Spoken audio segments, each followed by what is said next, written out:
Naamã tinha todo o poder, riqueza, fama e a admiração de um reino inteiro.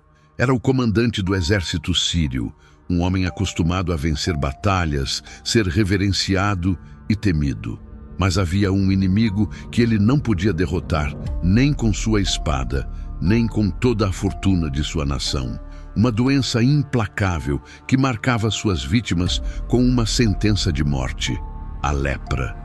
Tudo o que ele possuía, tudo pelo que ele lutou, desmoronou diante de seus olhos. A vida que ele construiu foi lentamente consumida enquanto sua pele se deteriorava. Mas, quando tudo parecia perdido, um caminho inesperado se abriu diante dele. Um caminho que o levaria a humilhar-se diante de um profeta estrangeiro, mergulhar em um rio desprezível e descobrir um poder que nem reis, nem deuses pagãos poderiam igualar. O que aconteceu em seguida não apenas mudou seu corpo, mas sua alma para sempre. O que Naamã teve que fazer para ser curado? Por que um simples banho no Rio Jordão escondia um milagre tão poderoso e que lição essa história deixa para nós hoje? Fique até o final deste vídeo e descubra a história comovente de Naamã, o leproso. Uma história de orgulho, humilhação, fé e redenção. Não esqueça de se inscrever, compartilhar este vídeo e deixar seu comentário para que mais pessoas conheçam essa história incrível. Comecemos! As terras da Síria se estendiam com poder e grandeza sob o domínio do rei Ben-Hadad II. Conquistadas por seus temidos e disciplinados exércitos, cidades e povos eram subjugados, levando sua influência além das fronteiras. No meio dessa máquina de guerra, um homem se erguia como símbolo de poder e bravura: Naamã, o comandante do exército real. Seu nome era pronunciado com respeito nos corredores do palácio e nos acampamentos militares, onde sua simples presença inspirava os soldados a lutar ferozmente. Naamã não era apenas um estrategista brilhante, mas também um líder nato. Participou de inúmeras batalhas, traçou planos ousados e garantiu vitórias para seu rei. A lealdade a Ben-Hadad II era inquestionável e, em mais de uma ocasião, sua intervenção salvou o reino de desastres iminentes. As cicatrizes em sua pele contavam histórias de confrontos intensos e noites sem dormir, vigiando os acampamentos de carga puxados por cavalos. No meio do barulho da guerra, sua simples presença no campo de batalha inclinava a balança a favor da Síria. Ele era um homem de honra, um guerreiro invencível. O rei Ben-Hadad II o considerava mais do que um soldado, seu braço direito na guerra, em quem depositava confiança quando as circunstâncias se tornavam adversas. Nos banquetes reais, quando os generais se reuniam para discutir estratégias, Naamã ocupava um lugar privilegiado à direita do monarca. Sua voz era ouvida atentamente e suas palavras cheias de experiência transformavam-se em decretos de guerra.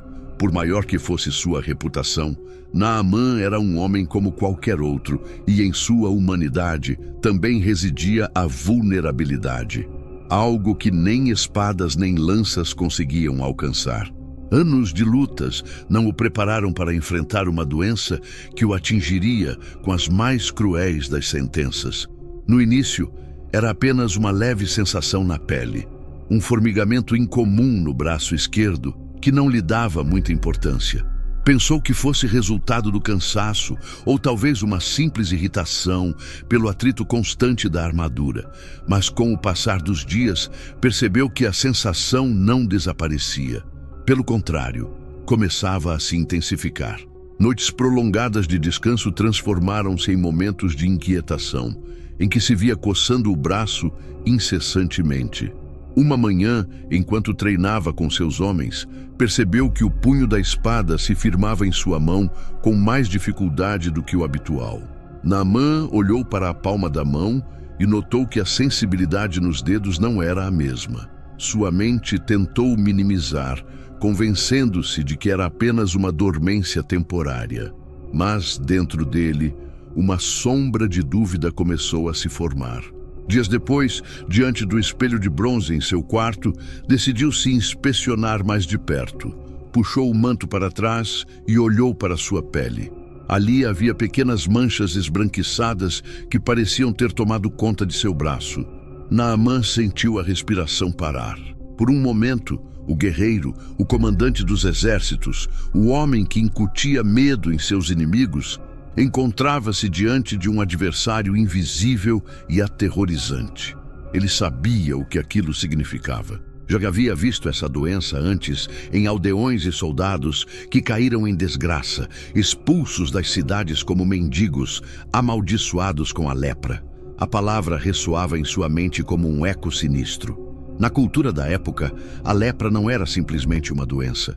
Era uma condenação. Não havia cura, não havia alívio, apenas isolamento e desapropriação. Os leprosos eram banidos de suas famílias e confinados a viver nas sombras, em campos remotos, onde a morte chegava lenta e cruel.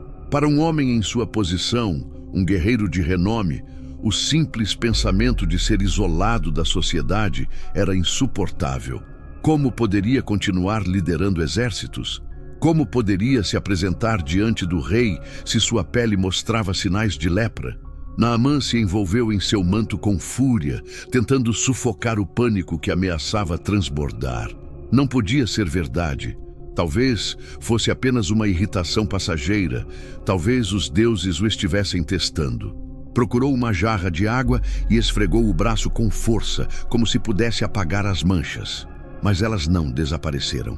Pelo contrário, pareciam desafiá-lo, mostrando que não eram uma simples ilusão. A partir daquele dia, Naamã tornou-se um homem dividido. Continuava comandante da Síria, general invicto, conselheiro de confiança do rei. Mas, por dentro, uma batalha ainda mais feroz era travada.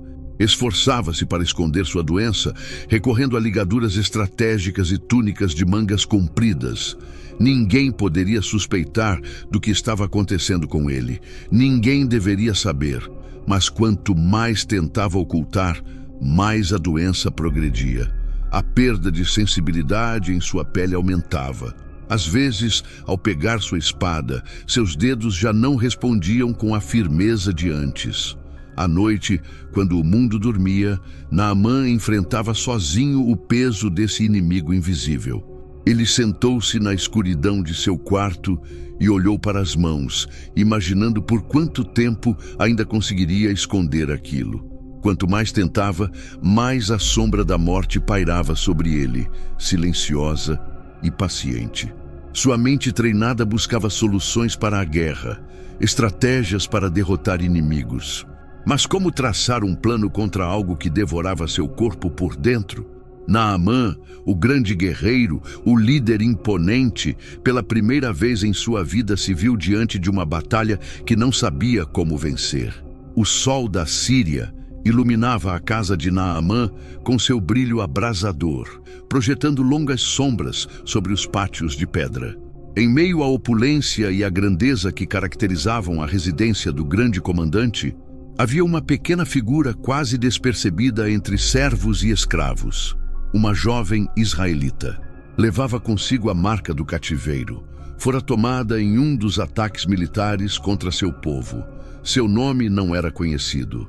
Apenas se sabia que fora arrancada de sua casa, separada de seus pais e levada para aquela terra estrangeira, onde agora servia a esposa de Naamã.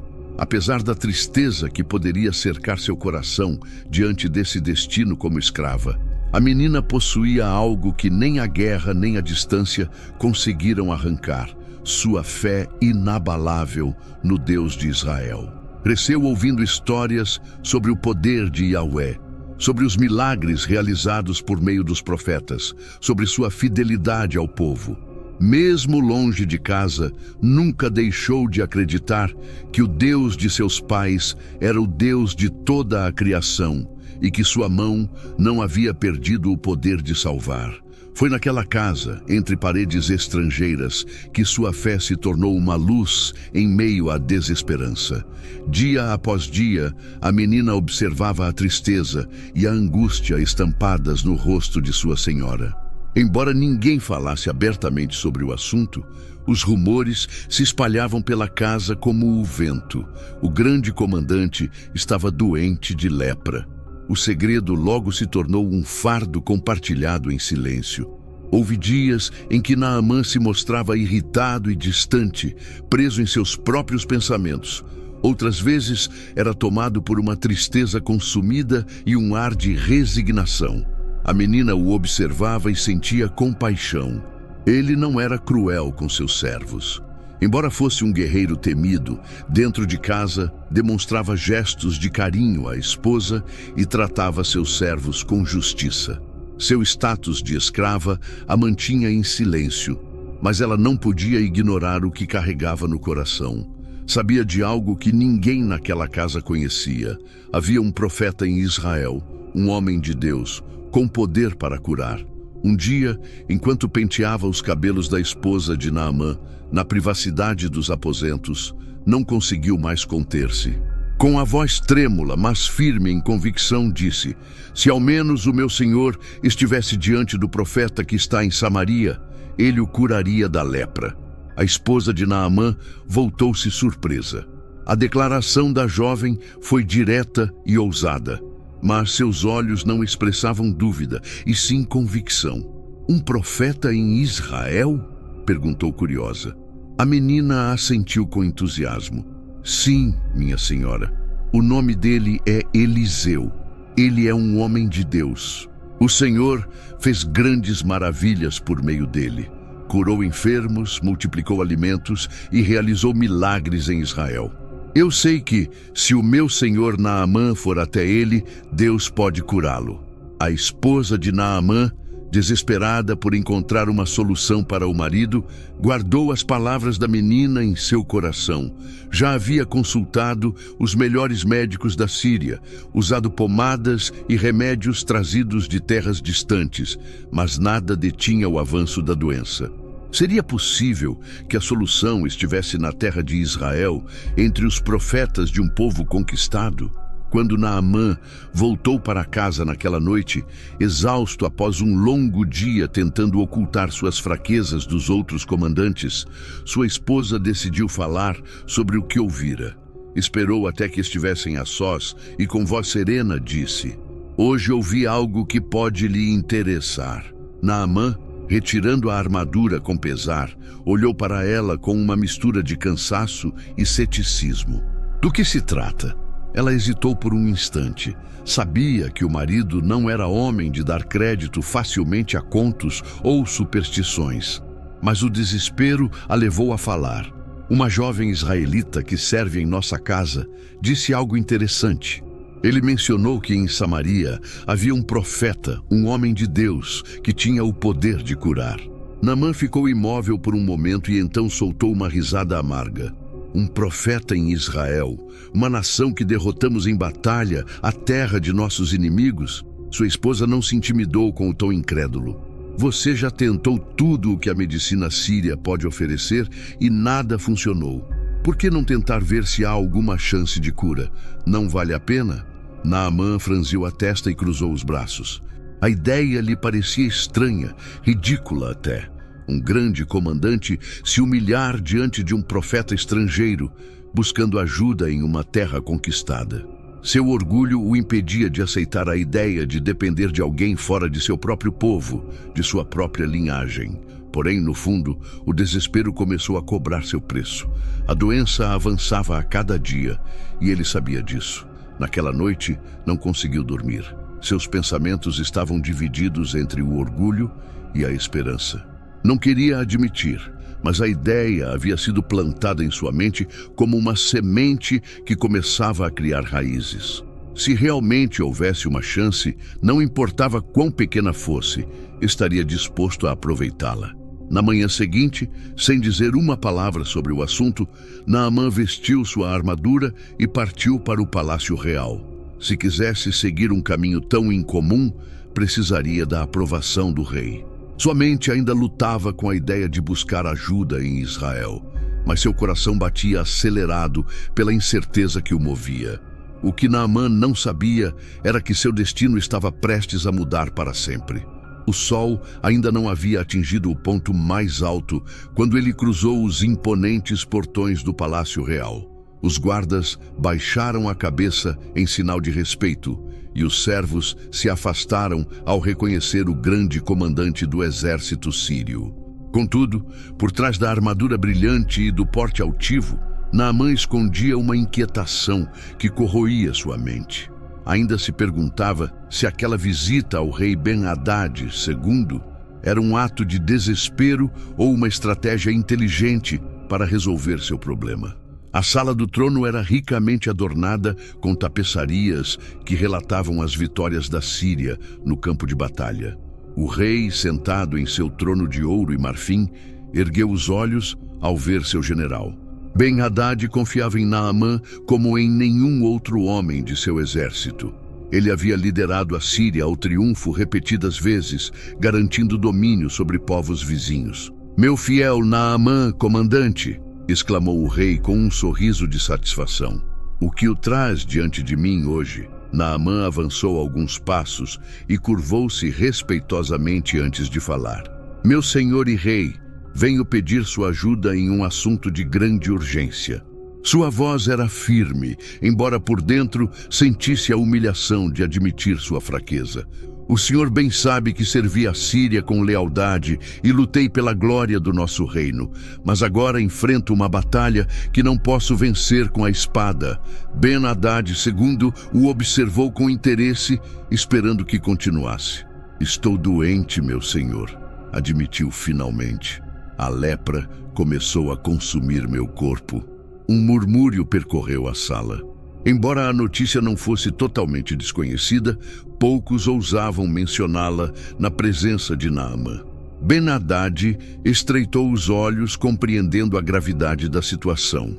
A lepra não significava apenas a condenação física de seu melhor comandante, mas também a deterioração de sua posição como líder militar. Naamã respirou fundo e continuou. "Em minha casa, há uma jovem escrava israelita que falou de um profeta em Samaria, um homem de Deus com poder para me curar. Eu, em geral, não acredito nessas histórias, mas não posso ignorar a possibilidade de uma cura." O rei permaneceu em silêncio por um momento. Como monarca, conhecia o valor de Naamã e entendia o que sua perda significaria para o reino. "Se houver esperança, tente", declarou com determinação.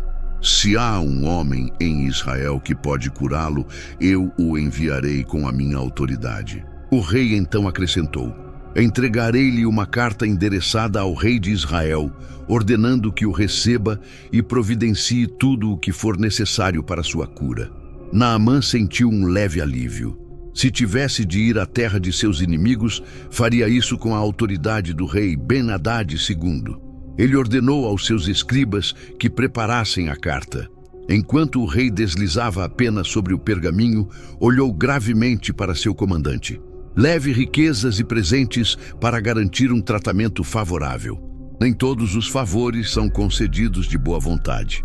Naamã compreendeu. Embora não dissesse abertamente, pagar por seus cuidados de saúde era reconfortante para ele. Um homem como ele não estava acostumado a receber presentes, mas a conquistá-los com esforço e estratégia. O comandante foi rápido em preparar sua viagem. Não iria sozinho, nem de mãos vazias. Reuniu uma comitiva digna de um homem de sua posição. Servos, soldados e almocreves encarregados de transportar os presentes destinados ao rei de Israel. Os baús estavam cheios de riquezas inestimáveis. 10 talentos de prata, suficientes para adquirir terras e propriedades. 6.000 peças de ouro, uma fortuna incalculável. E 10 mudas de roupas, símbolo de distinção e honra. Naamã não economizou em generosidade. Se a cura pudesse ser comprada, ele o faria sem hesitar. Em sua mente, poder e dinheiro sempre foram a chave para conseguir o que desejava. Foi assim que conquistou vitórias. Foi assim que garantiu sua posição na corte. Por que seria diferente agora? Com o comboio pronto, Naamã montou seu melhor cavalo e partiu em direção à fronteira de Israel.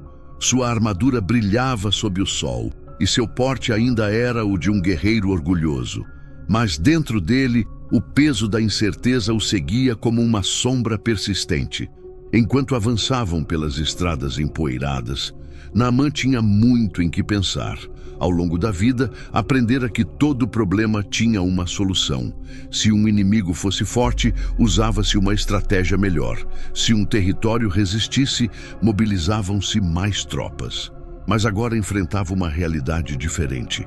A lepra não podia ser combatida com exércitos, nem subjugada pela espada. A carta do rei da Síria e as riquezas em seus baús eram, do ponto de vista humano, sua forma de lidar com a situação. Ele ainda não entendia que a resposta para sua aflição não estava no ouro nem na autoridade dos reis, mas em algo muito mais profundo: a fé. Contudo, em seu coração, ainda não havia espaço para essa verdade. Era um homem acostumado à lógica do mundo, em que força e riqueza abriam todas as portas.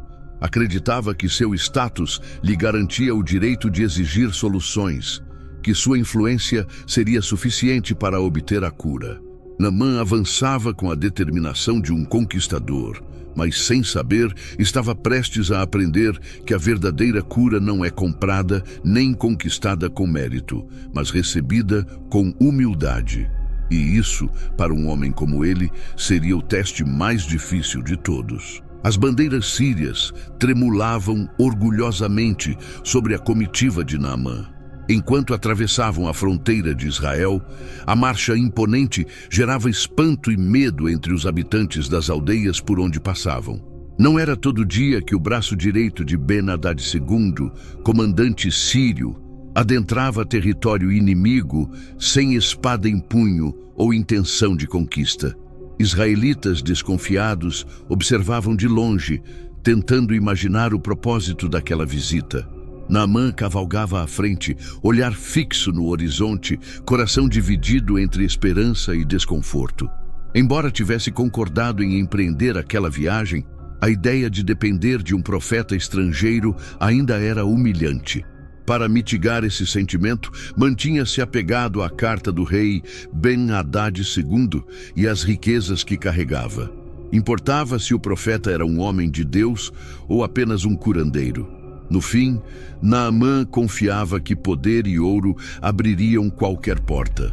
Quando finalmente chegaram a Samaria, capital do reino de Israel, foram recebidos pelos guardas do palácio do rei Jorão, filho de Acabe.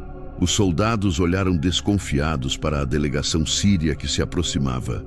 Não era uma embaixada diplomática comum, nem um grupo de comerciantes, mas sim um pequeno exército liderado por um dos homens mais temidos da Síria.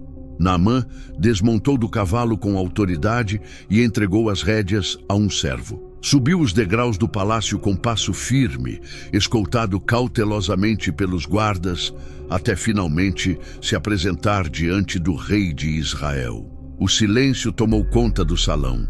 Com gesto solene, Naamã estendeu o rolo selado com o emblema real da Síria. Jorão, com as mãos trêmulas, começou a ler. Agora, quando esta carta chegar até ti, saberás que envio a ti meu servo Naamã, para que o cures da lepra. As palavras fizeram a cor desaparecer do rosto do rei. Seus olhos percorreram a carta em busca de explicação mais clara, mas não havia nenhuma. Para ele, aquilo parecia uma armadilha. Sua mente se encheu de medo e suspeitas. Como poderia curar Naamã de sua lepra? Talvez Ben-Hadad acreditasse que ele tinha poder sobre a doença. Ou pior, fosse uma provocação disfarçada, uma desculpa para iniciar uma nova guerra. Desesperado, o rei Jorão levantou-se e rasgou suas vestes em angústia. "Sou eu, por acaso, Deus para dar vida ou tirá-la?" exclamou o rei com a voz trêmula. "Este homem me envia o seu servo para que eu o cure da lepra. Vede agora como ele procura um pretexto contra mim." O medo tomou conta do monarca. Ele conhecia bem a rivalidade entre Israel e a Síria. Um único erro diplomático poderia desencadear um conflito de grandes proporções. Se não atendesse ao pedido do rei da Síria, o que impediria Naamã de retornar com um exército pronto para arrasar Samaria? Enquanto a confusão tomava conta da corte real e rumores de escândalo se espalhavam rapidamente, a notícia chegou aos ouvidos de Eliseu, o profeta de Deus. De sua habitação, o homem de Deus sorriu pacientemente ao ouvir a reação do rei Jorão. Como muitos outros em sua linhagem, ele não tinha um relacionamento próximo com Yahweh. Sua resposta estava cheia de descrença e medo em vez de fé. Sem perder tempo, Eliseu enviou uma mensagem ao palácio real. Por que rasgaste as tuas vestes? Envia-o a mim, e saberá que há profeta em Israel. As palavras de Eliseu trouxeram um suspiro de alívio ao palácio de Jorão. Ainda em choque, o rei não teve escolha senão seguir o conselho do profeta. Ordenou que Naamã fosse conduzido à casa de Eliseu, longe do palácio e de qualquer implicação política que pudesse gerar ainda mais problemas. Quando a mensagem chegou a Naamã, a surpresa se refletiu em seu rosto. Ele esperava uma reação diferente por parte do rei de Israel. Em sua mente, a solução para o problema deveria passar pelas esferas mais altas do poder, através de reis, ministros, tratados e acordos. Mas em vez de receber uma recepção real, fora redirecionado à casa de um simples profeta. Naamã sentiu o peso do desdém. O rei de Israel não compreendia sua posição? Como podia tratar com tamanha indiferença um homem de seu nível? Sua incomodidade se transformou em ira. Sentia-se desprezado, como se sua doença não merecesse a atenção de um monarca, mas fosse relegada a um religioso sem importância. Era um golpe em seu orgulho e, ainda mais, uma humilhação pública. No entanto, Naamã tinha um objetivo. E embora cada parte dessa viagem lhe parecesse irritante, ainda abrigava a esperança de receber a cura que tanto almejava. Montou novamente em seu cavalo e, com seu séquito atrás de si, partiu rumo à casa do profeta Eliseu. O que ele não sabia era que aquele homem de Deus estava prestes a lhe ensinar uma lição que mudaria sua vida para sempre. Naamã cavalgava à frente de sua comitiva, o rosto endurecido pela indignação. Ainda não podia aceitar a maneira como fora tratado em Samaria. Era o comandante do exército sírio, o homem mais respeitado depois do rei. E, no entanto, o monarca de Israel o havia despachado como se fosse um simples emissário. Em sua mente, aquela missão já se tornara uma cadeia de deseres. Primeiro, a ideia de buscar ajuda em um profeta estrangeiro já havia sido uma prova para seu orgulho. Depois, a resposta do rei de Israel, que praticamente se lavou as mãos no assunto. E agora, tinha de se apresentar diante de um desconhecido, em uma casa sem luxo nem esplendor. Quando sua comitiva chegou às aforas de Samaria, a decepção se aprofundou ainda mais.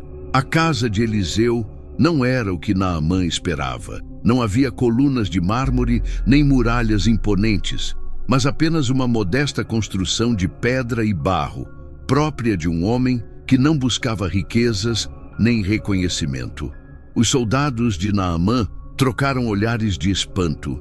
Era ali o lugar onde seu senhor receberia a cura? Naamã desceu do cavalo com porte digno, embora seu rosto refletisse impaciência crescente.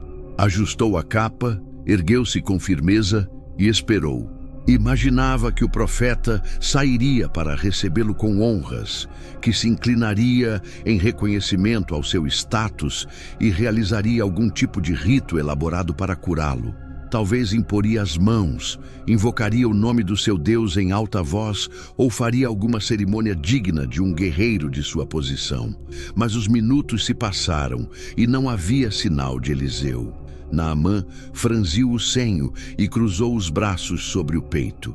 Não estava acostumado a esperar, muito menos a ser ignorado daquela maneira. Quando já estava prestes a ordenar que um de seus homens chamasse o profeta, a porta da casa se abriu. Mas não foi Eliseu quem apareceu.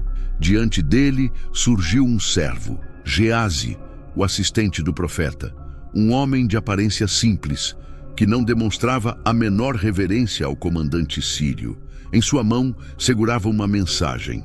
Sem rodeios transmitiu: assim diz o profeta, vai, Lava-te 7 vezes no Jordão, e tua carne será restaurada, e ficarás limpo. O silêncio que se seguiu foi pesado e tenso. Naamã piscou algumas vezes, como se não tivesse ouvido direito. Sua expressão mudou de descrença para fúria contida. Só isso? Disse, a voz carregada de irritação. Geazi não demonstrou nenhuma emoção. Apenas assentiu. Naamã sentiu o sangue ferver. Este era o grande profeta de quem tanto se falava. O homem que supostamente tinha poder de curar, não só não saíra para recebê-lo, como enviara um simples servo com uma mensagem insultuosa. Não se dignara sequer a vê-lo pessoalmente. "A humilhação é intolerável!" exclamou, voltando-se para sua comitiva. "Eu esperava que ele ao menos saísse para me cumprimentar, que invocasse o nome do seu Deus, que movesse a mão sobre minha pele para me limpar desta maldição." Sua frustração crescia a cada instante. Não bastasse ter sido desprezado, a cura oferecida era absurda. Por acaso, os rios de Damasco, o Abana e o Farfar, não são melhores do que todas as águas de Israel? Continuou em tom de desprezo. Não poderia eu me lavar neles e ficar limpo? De fato, os rios da Síria eram conhecidos por sua pureza e beleza, em contraste com o Jordão, lamacento e comum. Para um homem como Naamã, já era insuportável a ideia de mergulhar em um rio insignificante. Foi outro insulto. Naamã se virou furioso e caminhou em direção ao seu cavalo. "Vamos!" ordenou a seus homens. "Não preciso tolerar isso." Montou em sua montaria, ainda sentindo o desprezo queimando dentro de si. Já havia se rebaixado ao vir até Israel, suportado a indiferença do rei. E agora aquele profeta o tratava com desdém imperdoável. Não toleraria aquilo. Os soldados de Naamã, acostumados a seguir suas ordens sem questionar, começaram a se preparar para a partida. Mas entre eles, alguns servos trocaram olhares preocupados, pois sabiam que seu mestre estava cego pela raiva e pelo orgulho. Um deles, mais ousado que os demais, aproximou-se cautelosamente. "Meu senhor Naamã." O comandante virou-se bruscamente. "O que você quer?" O servo hesitou por um momento, mas reuniu coragem. "Se o profeta tivesse pedido algo difícil, o senhor não teria feito?" perguntou com respeito. "Se ele tivesse exigido um sacrifício custoso, ou que oferecesse todas as suas riquezas, ou que realizasse uma grande façanha, o senhor não o faria sem hesitar?" Naamã não respondeu de imediato. "Então, por que não tentar algo tão simples como lavar-se no Rio Jordão?" insistiu o servo. "O que tem a perder?" As palavras penetraram fundo no coração do comandante. Ele sabia que o servo tinha razão. Se Eliseu tivesse pedido que conquistasse uma cidade ou que pagasse uma fortuna pela cura, Naamã o teria feito sem pensar 2 vezes. Mas agora enfrentava uma prova diferente. Uma que não exigia força nem riquezas, mas algo que até então ele não estava disposto a dar: humildade. Naamã apertou a mandíbula.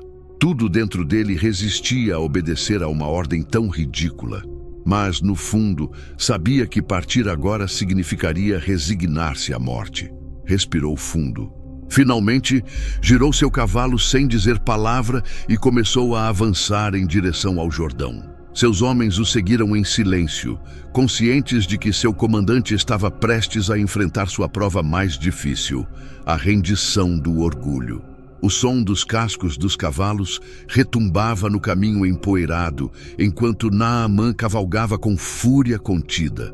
Sua mandíbula estava tensa, o olhar fixo no horizonte, sem intenção de olhar para trás. A indignação queimava em seu interior como fogo implacável.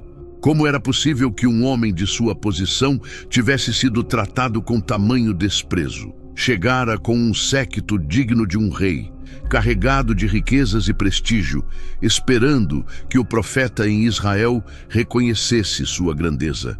Em vez disso, fora completamente ignorado e mandado mergulhar em um rio insignificante.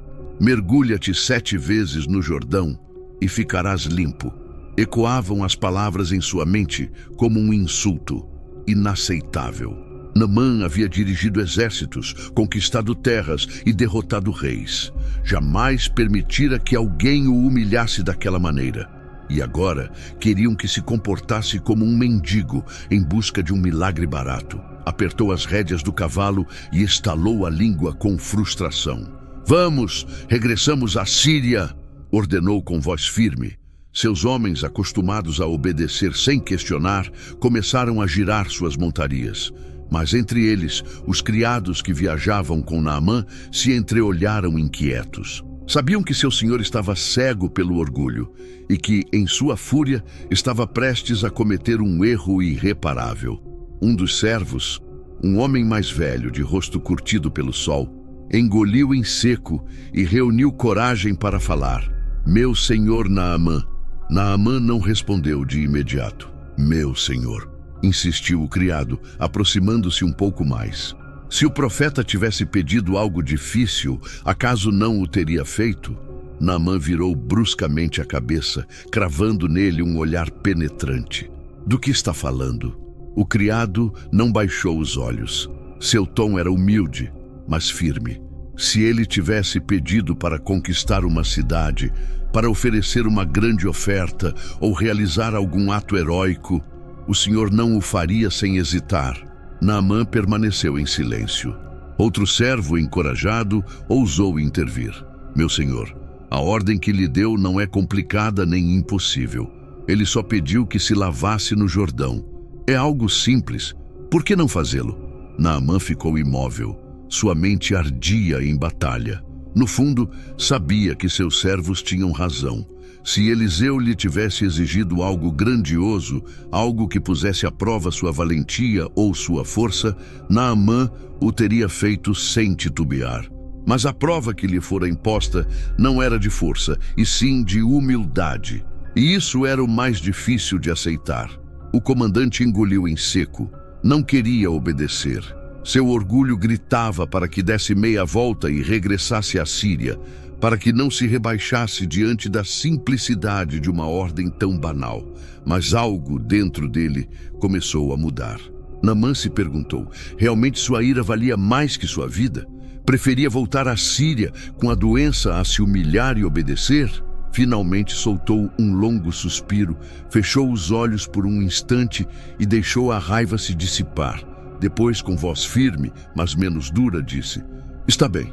Os criados se entreolharam aliviados. "Iremos ao Jordão." Sem mais palavras, Naamã girou o cavalo e começou a avançar.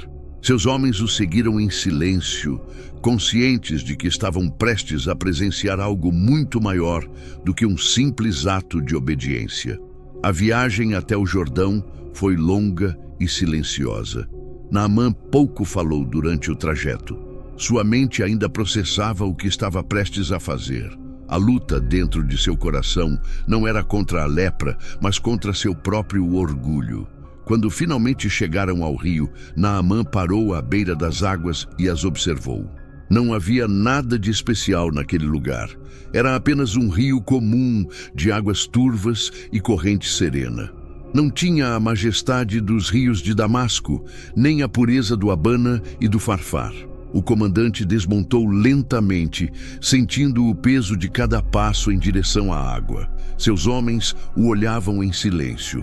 O momento havia chegado. Seguiria adiante ou deixaria que o orgulho o detivesse mais uma vez? Naamã respirou fundo e, sem mais titubear, começou a entrar no rio. Cada passo dentro do Jordão era um ato de rendição, não a um inimigo, não a um rei, mas a uma verdade que até então rejeitara. Não podia comprar sua cura, não podia exigi-la, não podia controlar tudo. Deus não lhe pedira riquezas nem sacrifícios, apenas que acreditasse. Naquele instante, Naamã compreendeu que sua maior batalha não era contra a lepra, mas contra o próprio coração. A água do Jordão rodeava suas pernas enquanto avançava lentamente para o centro do rio. Cada passo era um golpe contra o orgulho, um reconhecimento de sua vulnerabilidade. Ele, o grande comandante da Síria, o homem que havia dobrado nações com sua espada, agora se encontrava submergindo em um rio estrangeiro, obedecendo à palavra de um profeta que nem sequer viera recebê-lo pessoalmente. Ao redor, seus homens observavam em silêncio. Ninguém ousava pronunciar palavra. Sabiam que aquele momento era maior que uma simples imersão. Naamã, o homem que jamais se curvava, estava prestes a fazer o impensável. Confiar em algo que não podia controlar, obedecer a uma ordem que contrariava toda lógica. Parou no meio do rio, com a água já lhe chegando ao peito. Fechou os olhos por um instante e respirou profundamente. Lembrou-se de cada batalha, cada vitória, cada sacrifício feito para chegar à posição que tinha. Sempre havia confiado em sua força, em sua estratégia, em sua astúcia. Mas agora, nenhuma dessas coisas podia salvá-lo. Eliseu não saíra para vê-lo, não realizara nenhum rito grandioso, não exigira sacrifícios nem riquezas, apenas dissera: lava-te 7 vezes no Jordão e serás limpo. A simplicidade da ordem era desconcertante, mas também inescapável. Naamã respirou fundo e mergulhou pela primeira vez. A água fria envolveu seu corpo, levando embora o pó da estrada e o suor da jornada, mas não sua doença. Quando emergiu, nada havia mudado. Passou as mãos pelos braços, examinou a pele. As manchas ainda estavam lá. Seu rosto se endureceu. Seria tudo aquilo uma perda de tempo? Mas havia decidido obedecer. E se precisava mergulhar 7 vezes, faria até o fim. Mergulhou novamente. 2 vezes, 3 vezes, 4 vezes. Seus soldados e servos observavam em expectativa. A cada vez que Naamã emergia, todos o examinavam atentamente, buscando algum sinal de mudança. Mas sua pele permanecia a mesma, marcada, enferma, sem esperança. Naamã sentiu a tentação de parar. Algo dentro dele queria sair do rio, sacudir-se e ir embora para sempre. Mas algo mais profundo, inexplicável, o mantinha ali, 5 vezes, 6 vezes. Quando emergiu pela 6ª vez, olhou para as próprias mãos com urgência. Com urgência, Naamã olhou para suas mãos. Nada. Seus lábios se contraíram. Por um instante sentiu uma onda de ira e decepção. E se tudo aquilo não passasse de uma farsa? E se o Deus de Israel não tivesse poder algum? Mas havia chegado até ali. Restava apenas uma vez. Naamã inspirou profundamente e mergulhou pela última vez. A água o cobriu por completo e naquele instante algo mudou. Não houve trovão nem luz. A terra não estremeceu e nenhuma voz soou do céu. Não foi um milagre ruidoso nem espetacular. Foi algo sutil, mas poderoso. Quando Naamã emergiu da água pela 7ª vez, o ar fresco golpeou seu rosto e seus pulmões se encheram de oxigênio. E então ele sentiu. Sua pele já não ardia com a doença. Passou as mãos pelos braços, pelo rosto, pelo pescoço. A carne que antes estava deteriorada e coberta de lepra agora era suave, limpa, renovada. A pele de uma criança. Naamã estremeceu, não de frio, mas de assombro. Seus homens o olhavam de olhos arregalados, expressando incredulidade e reverência. Os criados que haviam rogado para que obedecesse deixaram escapar suspiros de alívio e júbilo. "Vejam", murmurou um deles, incapaz de conter a emoção. Naamã baixou os olhos para as próprias mãos. O que via não podia ser explicado pela razão. Não havia vestígio algum da lepra, nem sequer uma cicatriz que lembrasse a antiga enfermidade. Sua pele estava mais sã do que nunca. Um arrepio percorreu seu corpo. Aquilo não era resultado de um remédio humano, nem de uma fórmula médica, tampouco de um ritual elaborado. Não vinha de pagamentos em ouro, nem da intervenção de reis. Era obra de Deus. Naamã, o invencível, o líder de exércitos, o homem que jamais se inclinara diante de ninguém, deixou cair o orgulho e se prostrou de joelhos no meio do rio. Toda a sua vida pareceu desmoronar em um instante.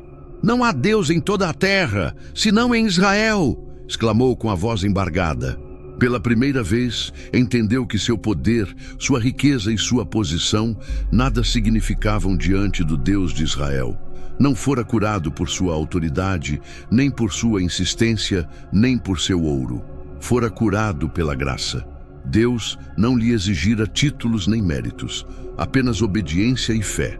E agora, compreendendo isso, Naamã permaneceu ajoelhado nas águas por longos minutos, deixando que a realidade do milagre o envolvesse. O homem que entrara no Jordão cheio de orgulho e autossuficiência não era o mesmo que sairia dali. Naamã havia sido curado, mas mais importante ainda, havia sido transformado. O sol já descia no horizonte quando Naamã, ainda movido pela cura, empreendeu o caminho de volta à casa de Eliseu. Seu coração transbordava de uma emoção desconhecida para ele até então. Durante a vida, experimentara a glória das vitórias, a honra das conquistas e a satisfação de subjugar inimigos. Mas nunca antes sentira gratidão tão profunda. Tocava a própria pele constantemente, ainda incrédulo com o que havia acontecido. A maciez da carne era a prova irrefutável de que existia um poder além de sua compreensão. O que atuara nele não era magia, nem medicina síria, nem poder de reis. Era o Deus de Israel, o único Deus verdadeiro sobre toda a terra. Essa revelação pesava em seu espírito com força esmagadora. Ele viera a Israel buscando a cura do corpo, mas agora entendia. A cura que recebera era muito mais do que física. Algo dentro dele havia mudado para sempre. Com esse pensamento, apressou-se em retornar a Eliseu, determinado a demonstrar sua gratidão da única forma que conhecia, com riquezas. Quando a comitiva de Naamã chegou novamente à casa do profeta, a cena se repetiu. Não havia guardas na entrada, nem muralhas imponentes, nem sinais de grandeza terrena, apenas a humilde morada de um homem cujo poder não vinha de riquezas ou títulos, mas do Deus a quem servia. Desta vez, Naamã desceu do cavalo com uma atitude completamente diferente. Não estava mais cheio de orgulho, nem esperava reconhecimento. Era agora um homem humilde, transformado pela misericórdia de um Deus que não fazia distinção entre reis e escravos. Bateu à porta e esperou. Em questão de segundos, Eliseu apareceu, olhando para ele com calma. Naamã curvou-se profundamente, algo impensável para um homem de sua posição, e declarou: "Agora sei que não há Deus em toda a terra, senão em Israel." Ele falou com voz firme, brilhando de convicção. "Por isso, imploro que aceites um presente do teu servo." Naamã fez um sinal, e seus homens abriram os baús que traziam lingotes de ouro e prata, além de tecidos de valor inestimável. Ele queria recompensar o profeta pelo que havia feito por ele. Em seu mundo, gratidão sempre fora demonstrada com riquezas. Mas Eliseu não hesitou nem por um momento. "Tão certo como vive o Senhor, em cuja presença estou, não aceitarei nada." Naamã o olhou, espantado. Não conseguia compreender como alguém poderia rejeitar tamanhos tesouros. "Por favor, aceita algo do teu servo", insistiu. "É o mínimo que posso fazer para agradecer." Mas Eliseu balançou a cabeça. "Não fui eu quem te curou, Naamã. Foi o Deus de Israel. A graça dele não pode ser comprada com ouro ou prata." Um arrepio percorreu o corpo de Naamã. Suas riquezas não tinham valor diante de Deus. Tudo o que acreditava sobre a vida, sobre o poder e sobre a honra fora abalado em seus alicerces. Passara anos conquistando com a espada, acumulando bens e assegurando sua posição pela força de sua mão. Mas agora entendia que a maior dádiva que recebera em sua vida não era algo conquistado pelo esforço. Era um presente que não tinha preço.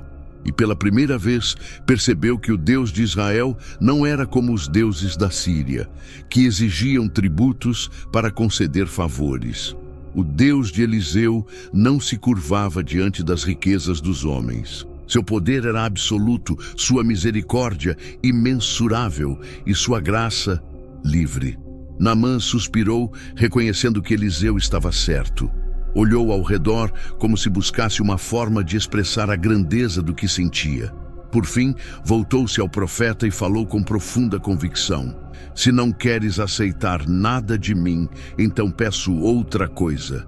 Permite-me levar desta terra o máximo que 2 mulas possam carregar, pois nunca mais oferecerei sacrifícios nem holocaustos a outros deuses, mas somente ao Senhor. Naamã fez uma pausa e acrescentou: contudo, na Síria, meu rei ainda me pedirá para acompanhá-lo ao templo de Rimon. E quando eu me curvar ali com ele, quero fazê-lo sabendo que, em meu coração, só adoro ao Deus verdadeiro. Quero levar esta terra comigo para construir um altar em minha casa, para que, quando me ajoelhar, seja sobre a terra de Israel, a terra de Deus. Eliseu sorriu levemente.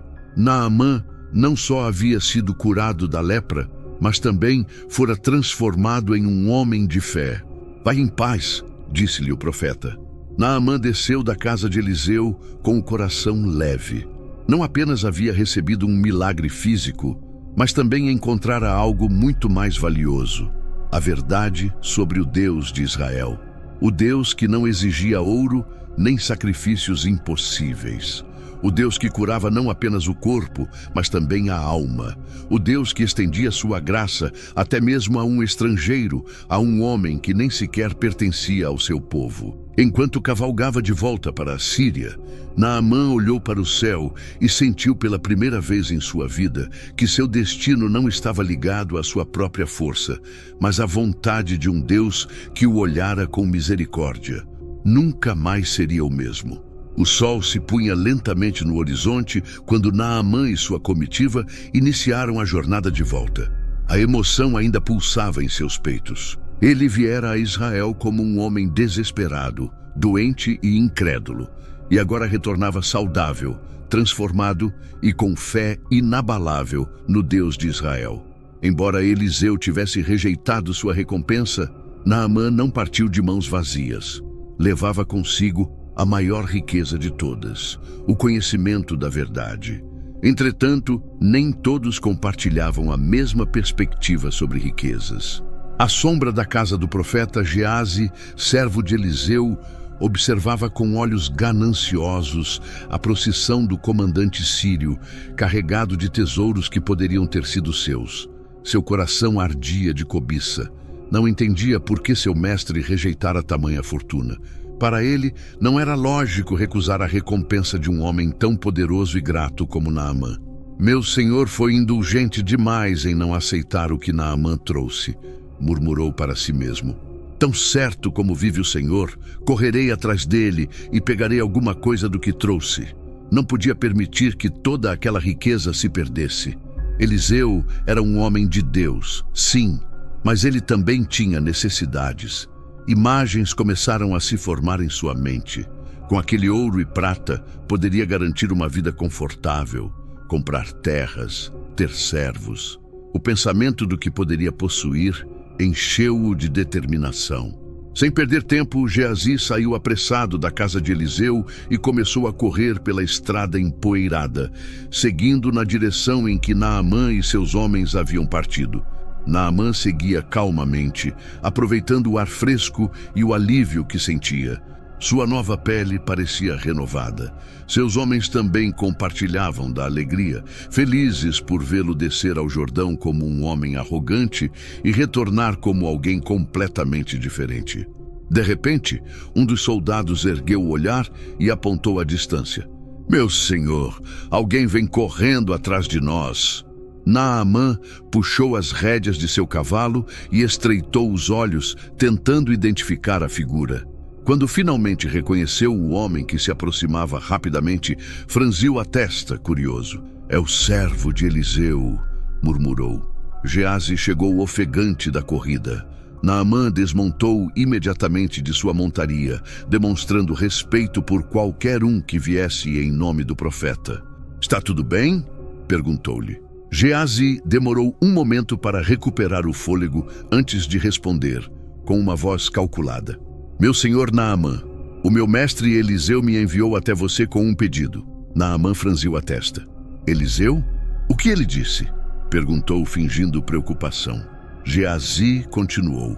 Logo depois que você partiu, chegaram a ele 2 jovens profetas das montanhas de Efraim. Meu senhor Eliseu pediu que eu lhe dissesse se poderia dar-lhes 1 talento de prata e 2 mudas de roupas. Ao ouvir o suposto pedido, Naamã se encheu de satisfação. É claro, exclamou com entusiasmo. Não apenas 1, mas 2. Ainda transbordando de gratidão, Naamã não hesitou em ordenar aos seus servos que entregassem a Geazi 2 talentos de prata e 2 conjuntos de roupas finas. Além disso, enviou 2 de seus próprios homens para ajudá-lo a carregar a carga. Ele tentou esconder a excitação ao receber os tesouros. O engano funcionara melhor do que esperava. Agora que tinha em suas mãos parte da riqueza tão cobiçada, com um sorriso satisfeito, pegou o saque e partiu de volta, sem suspeitar que sua traição não passaria despercebida pelo Deus que tudo vê. Geazi retornou a Samaria com um sentimento de triunfo oculto. O peso dos talentos de prata e das roupas finas que carregava enchia-o de satisfação. Estava decidido a escondê-los bem antes de se apresentar novamente diante de Eliseu. Em sua mente, o plano era impecável. Naamã jamais suspeitaria da mentira, e seu mestre nunca descobriria. Ao chegar à casa do profeta, apressou-se em esconder os tesouros em um lugar seguro. Depois respirou fundo, recompôs-se e assumiu a expressão habitual de servidão, pronto para seguir sua vida como se nada tivesse acontecido. Mas assim que cruzou a porta, encontrou Eliseu esperando por ele, de braços cruzados e com um olhar penetrante. Sua sensação de vitória desmoronou imediatamente. De onde vens, Geazi? Perguntou Eliseu, com voz calma, mas carregada de autoridade. O servo engoliu em seco. O coração batia forte e sua mente corria para inventar uma desculpa. Teu servo não foi a parte alguma, meu senhor, respondeu com fingida inocência. Mas o rosto de Eliseu permaneceu firme, e seus olhos, cheios da sabedoria divina, pareciam atravessar a alma de Geazi. Então, o profeta deu um passo à frente e falou com voz solene. Por acaso também não estava o meu espírito lá, quando o homem desceu de sua carruagem para te encontrar? É tempo de receber prata e roupas, olivais, vinhas, ovelhas, bois, servos e servas. Cada palavra do profeta era como uma espada que perfurava a falsa segurança de Geazi. Não havia escapatória. Ele havia cometido um erro fatal. Pensar que poderia enganar um homem de Deus e, pior ainda, que poderia esconder sua ganância do Senhor.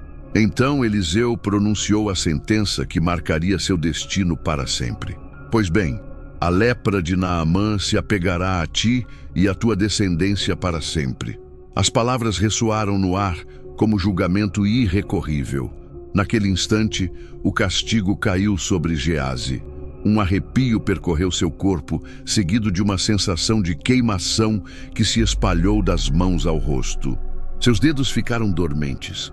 Quando olhou para os braços, viu com horror a pele coberta de manchas brancas, ásperas e corrompidas. Geazi gritou de terror.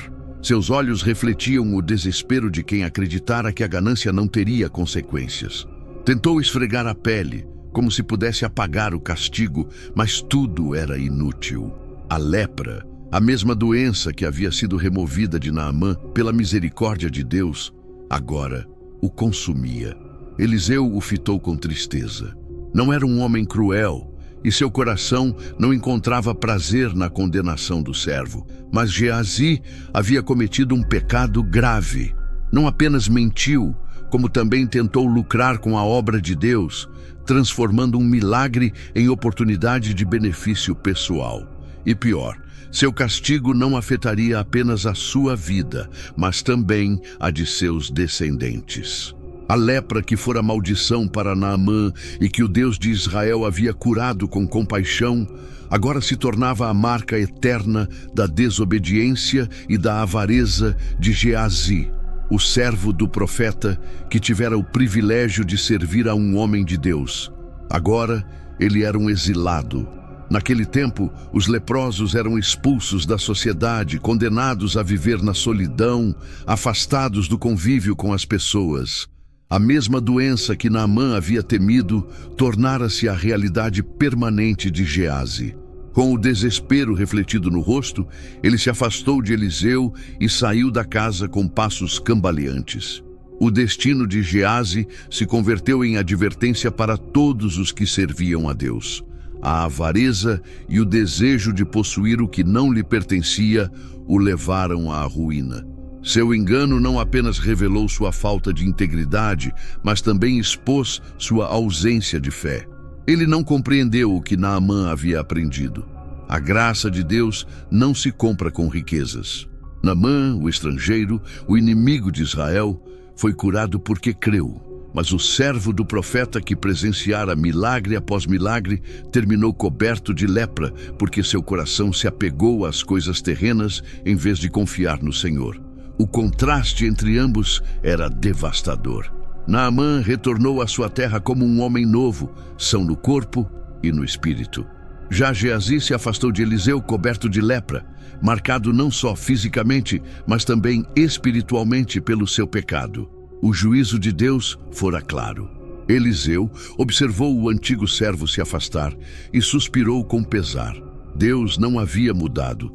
Sua graça permanecia abundante para os que nele confiavam. Mas sua justiça também era inquebrantável para os que escolhiam a cobiça e a desobediência. E assim, enquanto Naamã regressava à Síria com a bênção de Deus, Geazi desaparecia na escuridão de seu castigo, levando consigo a maldição do próprio coração. O caminho de volta à Síria foi muito diferente da viagem de ida. Naamã já não sentia a angústia da doença, nem o desespero de um homem que buscava a cura a qualquer custo. Em seu lugar, carregava um coração transformado. Sua pele estava limpa, sem rastro da lepra que o havia consumido. Mas, ainda mais importante, sua alma havia sido restaurada. O Deus de Israel não apenas o havia curado fisicamente, mas também lhe revelara uma verdade que mudaria sua vida para sempre. Durante anos, Naamã servira a deuses de pedra e madeira, oferecera sacrifícios em templos pagãos e confiara na força de seus exércitos. Mas agora, depois do que vivera no Jordão, sabia que só havia um Deus verdadeiro. Quando Naamã cruzou as portas de Damasco, a notícia de seu retorno espalhou-se rapidamente. Sua família e seus servos o receberam com expectativa. Seus soldados, acostumados a vê-lo como um líder forte e invencível, o olhavam com assombro, esperando ouvir como havia sido curado. Sua esposa, que em silêncio suportara a angústia de vê-lo deteriorar-se dia após dia, correu ao seu encontro. E quando viu sua pele lisa e limpa, cobriu a boca com incredulidade. Naamã, é isto possível? Perguntou sua esposa, tomando-lhe as mãos com suavidade. Ele assentiu. Não só é possível, foi um milagre.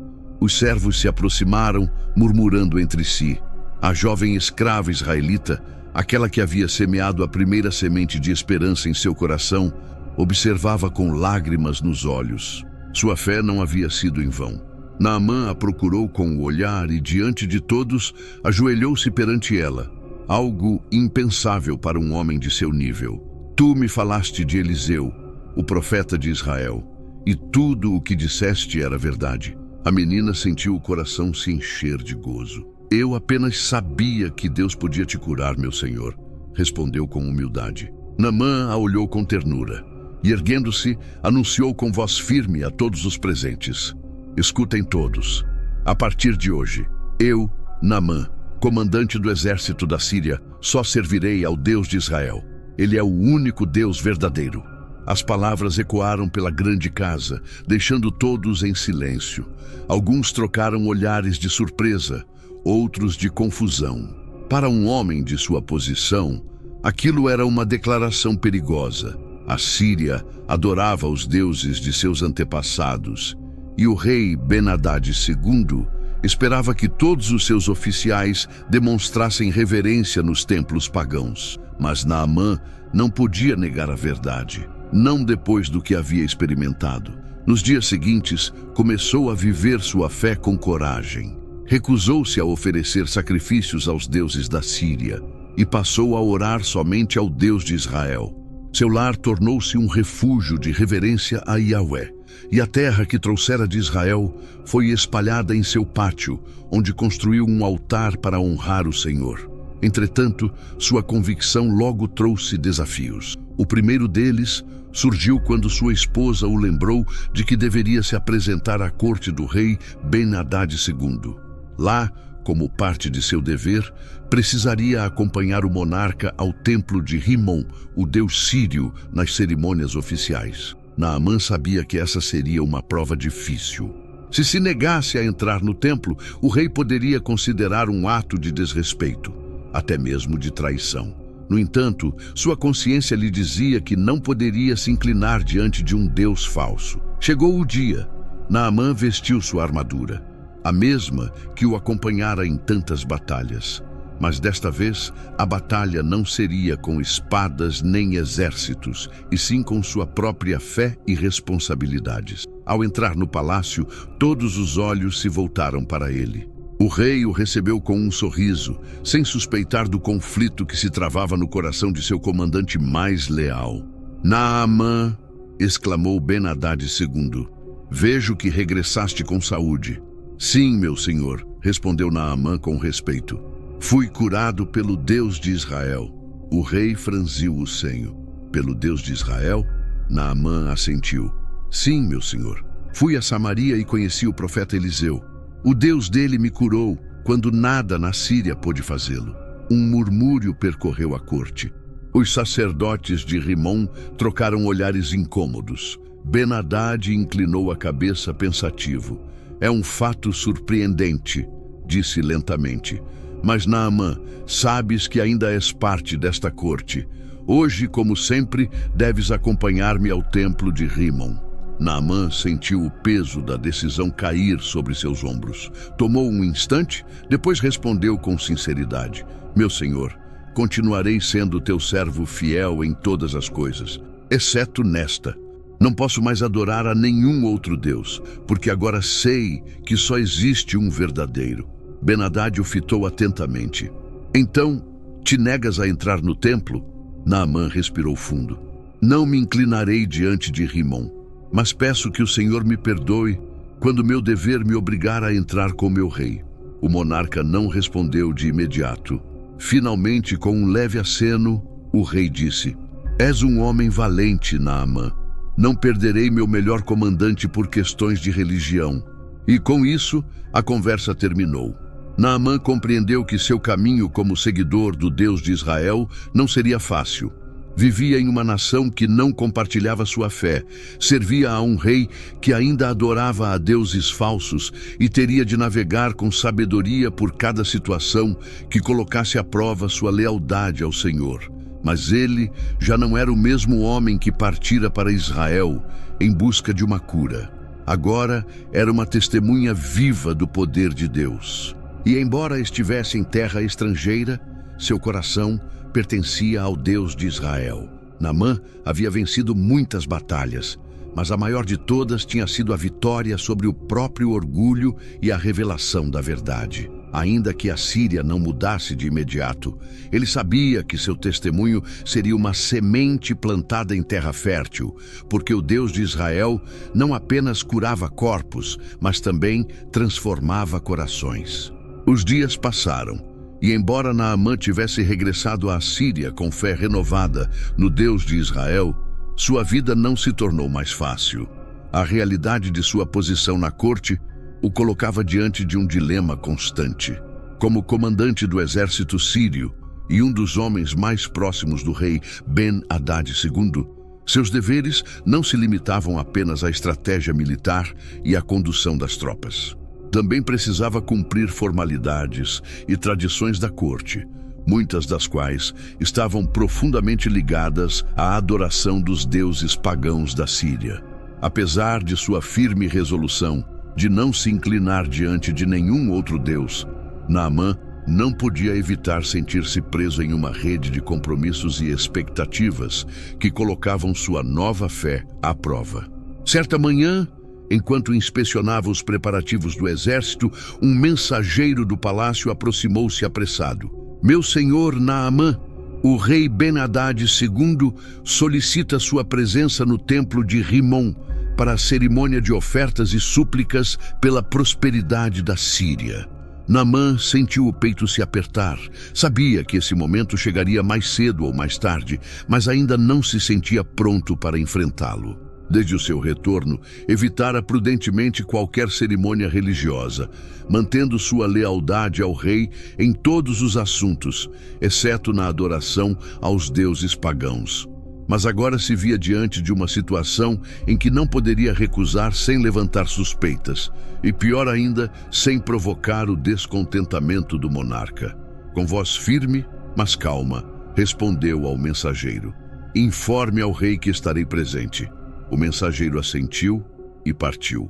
Naamã permaneceu em silêncio por alguns instantes, com o olhar fixo. Sabia que não adoraria Rimon, pois em seu coração pertencia apenas ao Deus de Israel.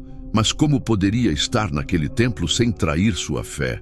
Como poderia cumprir seu dever sem comprometer seu relacionamento com o Senhor? Naquela noite, Naamã recolheu-se ao seu quarto e fechou a porta atrás de si. Ele, no centro da sala, diante de um pequeno altar de pedra feito com a terra que havia trazido de Israel, acendeu uma lâmpada de óleo. Ajoelhou-se e levantou o rosto ao céu. Senhor, Deus de Israel, Tu que me curaste e abriste meus olhos para a verdade, hoje venho diante de Ti com o coração pesado. As palavras saíam com dificuldade, como se cada uma delas carregasse o peso de sua consciência. Tu sabes que não quero servir a outro Deus. Tu és o único Deus verdadeiro e minha vida já pertence a Ti.